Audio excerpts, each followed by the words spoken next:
if you will bear with, I think you will be very amazed.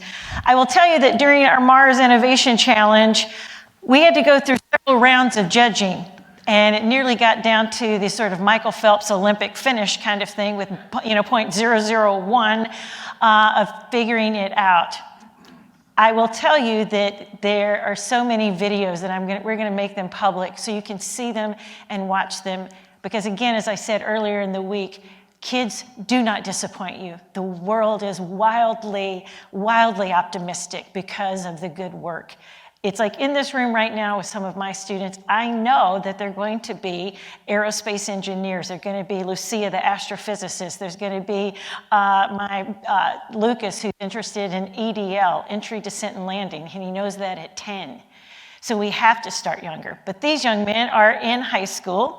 You guys are all already, you have your mics on. Go take that center stage. Do you have the clicker? Let me make sure do you have that? All right.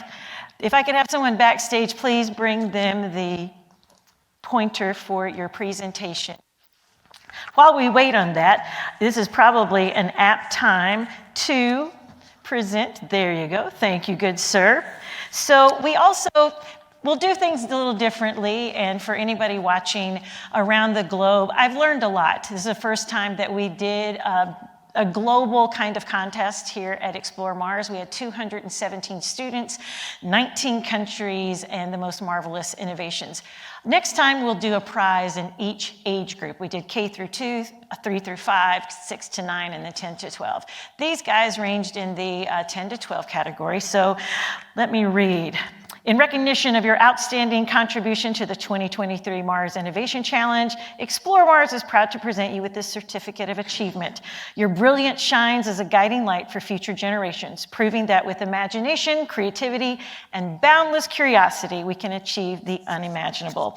And so I present you AJ Caesar with your Mars Innovation Challenge certificate, as well as Rohan Dugad, and then the important stuff, the cash. There you go. Give them a big round of applause. Take the stage, guys. Thank you. Do you mind if we go? Yeah. Can we take the podium? Oh, yes, here you go. Awesome.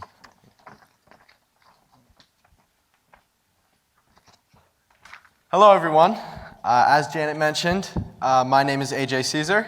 And my name is Rohan Dugad. And together, we make the team Ridge Solar Gardens, which tied for first place in this year's Mars Innovation Challenge, hosted by ExploreMars.Org, which was an international competition bringing together teams of students from across the world, 19 countries, as Janet mentioned, to submit original proposals that address challenges associated with colonizing Mars.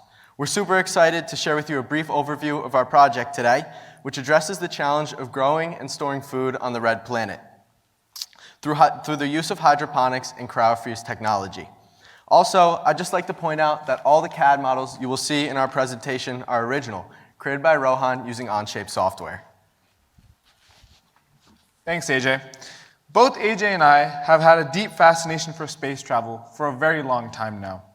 From watching the first SpaceX Falcon 9 landing, to each test of the SpaceX Starship, to tracking the progress of the James Webb Space Telescope. Both of us have watched the space industry's pace of innovation in the last few years with awe.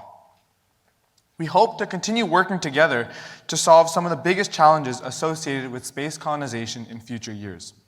We'll also be in the lobby after our presentation, so if you have any questions or comments, we'd be happy to talk to you then. All right, so let's get into it. The problem. There's currently a problem with producing and storing food in space, which must be solved in the near future if we're to make the 7-month trip to Mars, stay there indefinitely, and of course, return. Since 1961, when human space travel first became possible, space food has looked about like what you see there in the left image. Dried food that must be rehydrated before being consumed. And this lack of fresh food in space is not good for astronaut physical nor mental health. For example, pictured right is astronaut Scott Kelly with his brother, who spent 340 days in space from 2015 to 2016 as part of a study of the impacts of long-term spaceflight on human health. During this year in space, Scott lost nearly 15 pounds, indicative of the problems associated with food in space that we must solve before we're to colonize Mars. Thanks, AJ. Our solution to the question of producing and storing food in space is a two-part system. The first half is a growing module which uses hydroponic-inspired methods to produce food on the red planet. It features plants immersed in a clay medium with an irrigation system supplying water to each plant, and LEDs which glow at the optimal wavelength for photosynthesis, which is between 400 to 500 nanometers. Pictured in the images, beneath the plants is the piping for our irrigation system, and surrounding it, textured opaquely for viewing purposes, is the clay medium. The magenta glow is produced by the LEDs. These LEDs can be supplied with electricity from our solar panels located along the sides of the growing module. In microgravity, plants can be cultivated on both the top and the bottom of the bed, as shown in the image. And once on Mars, this module will be unloaded into a growing module adjacent to the astronauts' quarters. Green leafy vegetables such as romaine lettuce or Chinese cabbage will be grown due to their high vitamin content and fast growing time. The entire module is designed to fit within the SpaceX Starship, which, though it ultimately exploded, had a successful takeoff the other day, which is promising for the future. By calculating the estimated mass of the module, we found it would have negligible impact on the total mass and therefore performance of Starship. So now we're on Mars. How does this module function? Once arriving, water, electricity, and carbon dioxide will be required to keep the agricultural module running. Though on Earth, agriculture is a massive consumer of water and even sometimes seen as a waste, on Mars, this module is enclosed, which allows us to capture any water that evaporates, preventing any waste of this valuable resource. Electricity will be supplied via solar panels, as Rohan mentioned, though in the future, we hope that both nuclear fusion and fission become available for supplying electricity on the red planet. The awesome part about this module is that it is a net consumer of carbon dioxide and a net producer of oxygen, so it can be used to balance out emissions from the settlers, who of course are net consumers of oxygen and net producers of CO2.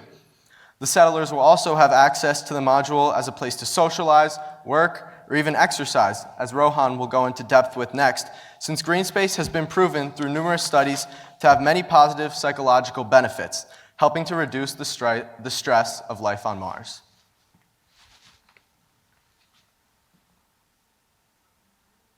Despite its benefits, some may question the value of such a growing module due to the low caloric value of green leafy produce. However, the benefits of this module extend far beyond just the nutritional benefits.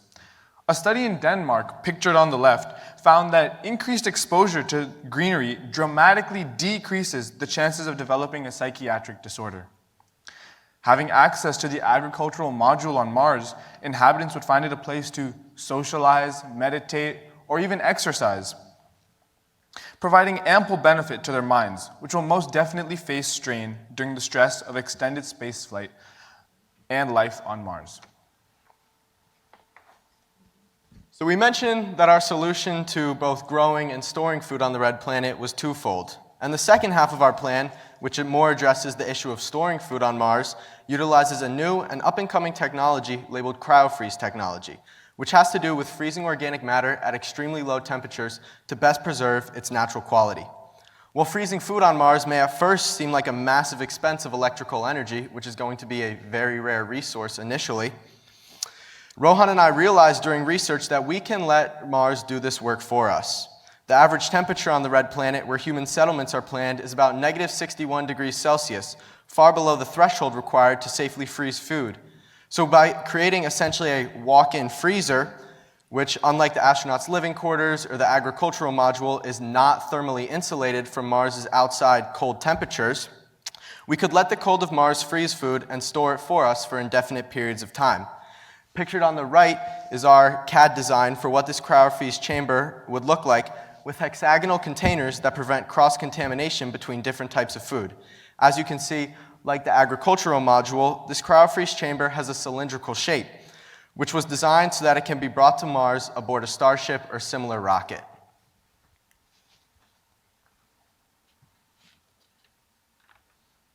Finally, our plan also includes benefits for humans on Earth.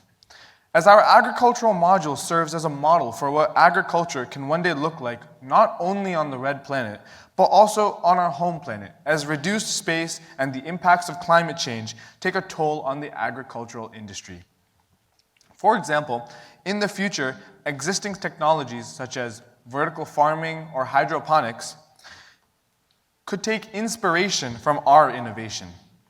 Using our innovative agricultural module, humans on Earth could supply food to themselves just as humans on Mars will one day do. So finally, we'd like to thank everyone here for listening today. Rohan and I would like to thank Explore Mars, and particularly Janet, for creating this competition, which greatly expanded our interest in the possibility of humans one day inhabiting the red planet.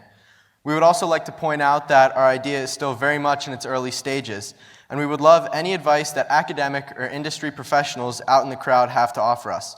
We listed our emails on the slide, and we'll be in the lobby after this presentation, so please feel free to reach out if interested. Once again, thank you all for being here to listen today. Thank you.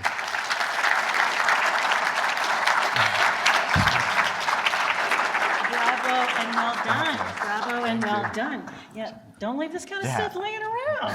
For sure. This is our future. And AJ is headed off to Princeton. Rohan has one more year in high school. Please, we're about to take our networking break. Please make some of these guys your priority to find. Please find those teachers and educators that spoke so brilliantly and are doing such beautiful things. And I hear their snacks, and then we'll come right back for our last couple of things of the day. Thank you, guys. Thank you.